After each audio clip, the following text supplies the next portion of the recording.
అక్రమం, అనైతికం. ఈ అరెస్ట్ను తీవ్రంగా ఖండిస్తూ ఉన్నాం. ఎందుకంటే ఒకవైపు సుప్రీంకోర్టులో కేసు పెండింగ్లో ఉండగా శుక్రవారం రోజు కావాలనే శని ఆదివారాల్లో కోర్టుకు సెలవు ఉంటుంది కనుక రాజకీయ దురుద్దేశంతో మా మీద బురద జల్లాలని, రాజకీయంగా మమ్మల్ని దెబ్బతీయాలని ఒక పథకం ప్రకారంగా కుట్రతో ఈరోజు బీజేపీ మా శాసన మండలి సభ్యురాల్ని అరెస్ట్ చేయడం జరిగింది. ఈ అరెస్టును తీవ్రంగా ఖండిస్తూ ఉన్నాం.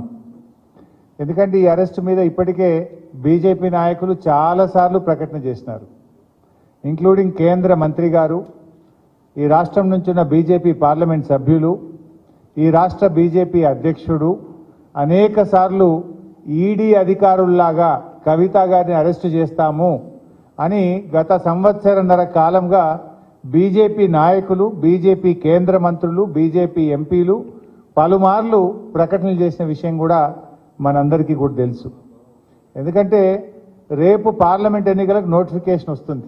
ఇప్పటికే ఈసీ ప్రకటన కూడా ఇచ్చింది, రేపు మధ్యాహ్నం 3 గంటలకు ఎన్నికల నోటిఫికేషన్ ఇవ్వబోతున్నామని ఈడీ ప్రకటన ఇచ్చిన నేపథ్యంలో ఈరోజు కవిత గారిని అరెస్ట్ చేయడం అంటే ఇది మా బీఆర్ఎస్ పార్టీని, కేసీఆర్ గారిని డిమోరలైజ్ చేసేటువంటి ఒక ప్రయత్నం. అంటే మమ్మల్ని ఏ రకంగానైనా డిమోరలైజ్ చేసి ఈ ఎన్నికల్లో రాజకీయంగా లబ్ధి పొందాలని బీజేపీ, కాంగ్రెస్లు ఈ రాష్ట్రంలో కలిసి ఇలా కుట్ర పన్నుతా ఉన్నాయి.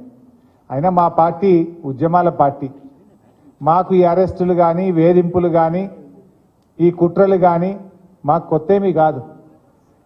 ఇలాంటి ఎన్నో కుట్రలను, అక్రమ కేసులను, అరెస్టులను ఛేదించి తెలంగాణ రాష్ట్రాన్ని సాధించినటువంటి పార్టీ మా పార్టీ.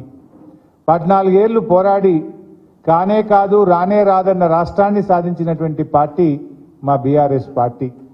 అందువల్ల దీన్ని తప్పకుండా మేము ఎదుర్కొంటాం, రాజకీయంగా ఎదుర్కొంటాం, న్యాయపరంగా కూడా ఎదుర్కొంటాం. మాకు న్యాయ వ్యవస్థ మీద సంపూర్ణమైన విశ్వాసం ఉంది. దీనిపైన న్యాయవాదులతో సంప్రదించి సుప్రీంకోర్టులో వెంటనే ఈ యొక్క అక్రమ అరెస్ట్ మీద మేము పిటిషన్ వేసి మరి లీగల్గా కూడా మేము ఫైట్ చేయడం జరుగుతుంది. అంటే ముఖ్యంగా మీరు ఇవాళ గమనిస్తే ఈరోజు సుప్రీంకోర్టులో కేసు వచ్చింది.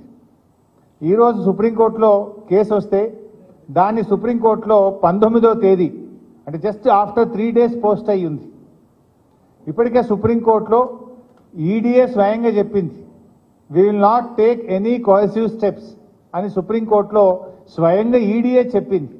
ఒకవైపు దేశ అత్యున్నత న్యాయస్థానములో మరి చెప్పినటువంటి మాటకు విరుద్ధంగా అది ఒక మహిళను శుక్రవారం రోజు అది సాయంత్రం 6:30 తర్వాత అరెస్ట్ చేయడం అంటే ఇది ఖచ్చితంగా రాజకీయ కుట్ర. ఇప్పుడు ఆపరేషన్ లేకుండానే మోకాళ్లకు ప్లాస్మా ట్రీట్మెంట్. మీ ఆర్థోపెడిక్ సమస్యలన్నిటికీ రోబోటిక్ టెక్నాలజీ ద్వారా తక్కువ ఖర్చుతో శాశ్వత పరిష్కారం. ఫ్రీ కన్సల్టేషన్, ప్రతి ట్రీట్మెంట్ పై 20% డిస్కౌంట్. ఈ ఆఫర్ కొద్ది రోజులు మాత్రమే. త్వరపడండి. V9 hospitals 9281465842.